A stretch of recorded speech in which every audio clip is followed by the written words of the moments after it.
السلام عليكم ورحمة الله وبركاته. النهاردة هنعرف الناس تعمل البيوتك ازاي. لو انت عندك حيطة وعايز تغير شكلها، هقول لكم الخطوات خطوة خطوة كده نعملها. طبعا الأول بنرسم الرسمة، هرجع لورا عشان تشوف الرسمة. ده الرسمة اهي، تمام. الرسمة بتترسم على الحيطة الأول قبل ما تعمل أي حاجة، تمام. طبعا احنا هنا هنشتغل بنوهات 4 سنتي وهنا 2 سنتي، تمام.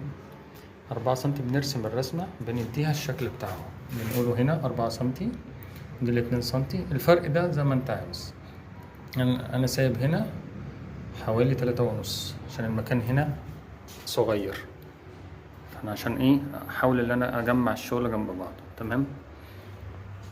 ده هنا انا سايب 3.5. في ناس ممكن تسيبها 5، في اكتر من كده، حسب راحتك وحسب المكان عندك. طبعا بتبقى في سبوتين في النص، ممكن تعمله وممكن لا، مفيش اي مشكله. لو انت عندك سبوتات ماشي، مش شرط اللي تركب فيها سبوتات يعني، تمام. طبعا اعرفكم تعملوا الزاويه دي ازاي وبتركبوا ازاي. طبعا احنا بنلزق بسيليكون عظم، ادي عمود سيليكون عظم اهي، تمام. وده ال2 سنتي اللي لسه هيركب هنا. طبعا ده ممكن الحاجات دي تتعمل على ايديكم، سهلة جدا، بس عايزة ايه يعني تركيز شوية. بس قبل اي حاجة ما تلزق اي حاجة على الحيطة بترسم الرسمة الاول، وبعد كده بتبتدي تقطع، تاخد المقاسات وتقطع. طبعا الناس هتقولك انا اعمل الزاوية دي ازاي. الزاوية ديت لو انت محتار فيها، لو رحت لأي حد بتاع ازاز ولا بتاع المونتيل ولا حاجة، قطعت عنده زاوية مفيش مشاكل. اي حاجة مزوية عندك في البيت هتشتغل عليها، مفيش مشاكل. يعني اهو احنا كده هنا اهو، ده بعد ما تقفل كده قفلنا ال4 سنتي. اللي عايز مسمار، لو الحيطة مش مظبوطة شوية بتاخد مسمار، مفيش مشاكل، مسمار صلب صغير، وبتشتغل باللزق دوت. طبعا السلم العظم ما بياخدش وقت وبيروح ناشف. فطبعا تابعوا معايا لآخر الفيديو، هوريكم السيليكون بيتحط ازاي وبيتلزق ازاي، والزاوية هوريكم برضو بتتقطع ازاي. طبعا الزاوية اهي، دي الزاوية ديت عملناها عند واحد بتاع ازاز او مونتيل عشان تديك الزاوية ال45. بتحطها على المقاس بتاعك وبتقطع بأي صفيحة منشار صغيرة.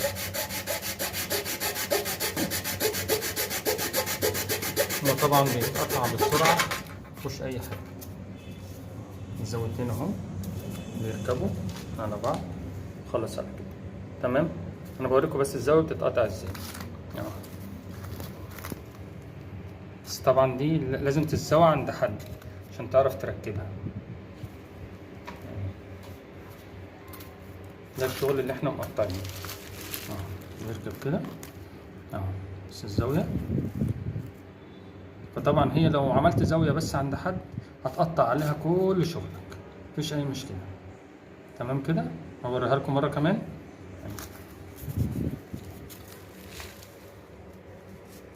تحطها من الظهر اهي، انت بتعلم طبعا المقاس بتاعك، تروح ماسك المنشار. طبعا صفيحة صغيرة بنشتغل بيها، او هات صفيحة كبيرة بس تكون يعني ما تكونش ايه بالراحة خالص، يعني عشان ما تبوظش الفيديو. اهو خلاص اهو طلعت اهو الزاوية اهي، تيجي تركبها اهي، ركبت معاك تمام، تمام. وبتيجي طبعا لو فيها رايش ولا كلام من ده، بتيجي بصنفرة صغيرة كده وتروح عامل الرايش كده على الخفيف، عشان لما تيجي تقفل الزاوية تقفل معاك تمام، تمام كده. طبعا انبوبة السيليكون لازم تركب اللبسة بتاعتها دي فيها على طول، لأن السيليكون العظم ده لما بينشف بيبوظ. طبعا بنحط السيليكون بتاعنا اهو،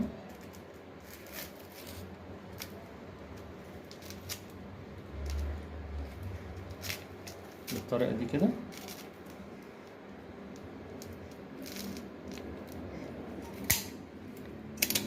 متنساش تحط دي كده تاني لغاية ما تيجي تستعملها تاني، عشان لو نشف هتقعد تسلكه بالعافية.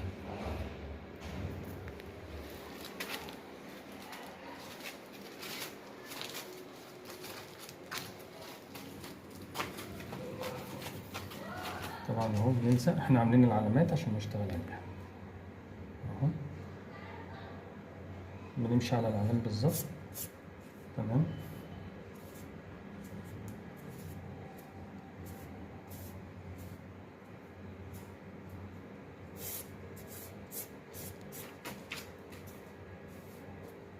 طبعا هي الزاوية خفيفة مبتستاهلش، يعني مش لازم تحط لها ايه لازم، لان ايه السيليكون العظم شايلها، وهي الزاوية خفيفة خالص يعني.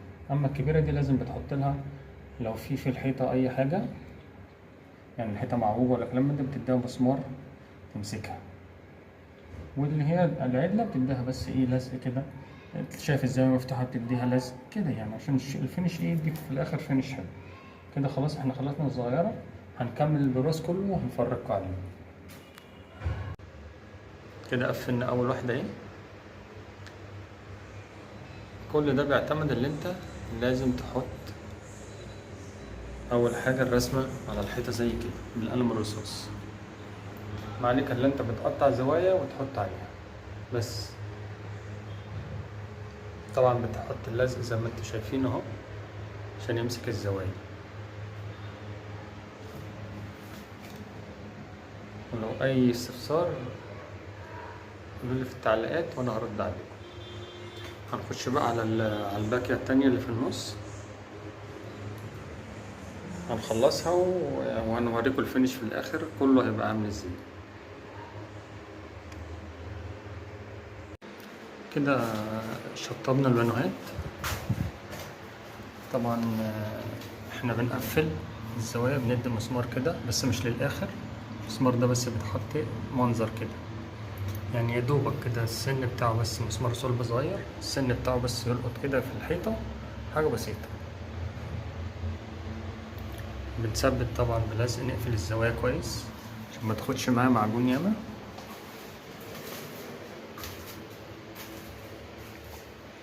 طبعا ده الشكل اهو فينش في الاخر.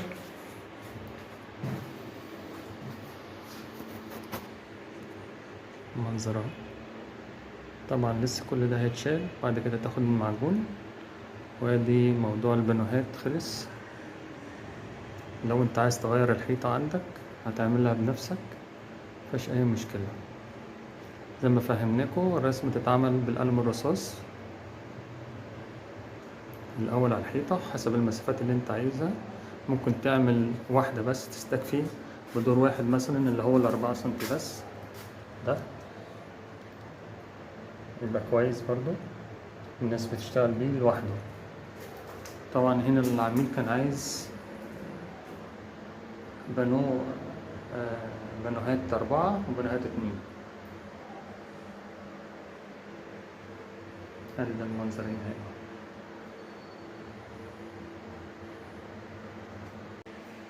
طبعا يا جماعة بعد ما بنخلص كل الحتت اللي هي الصغيرة دي بتتمعجن، كل ده بيتمعجن، والزوايا بتتلقط كده حاجات بسيطة يعني. الزوايا بتتلقط بقى الحتت الرفيعة دي بالمعجون كده.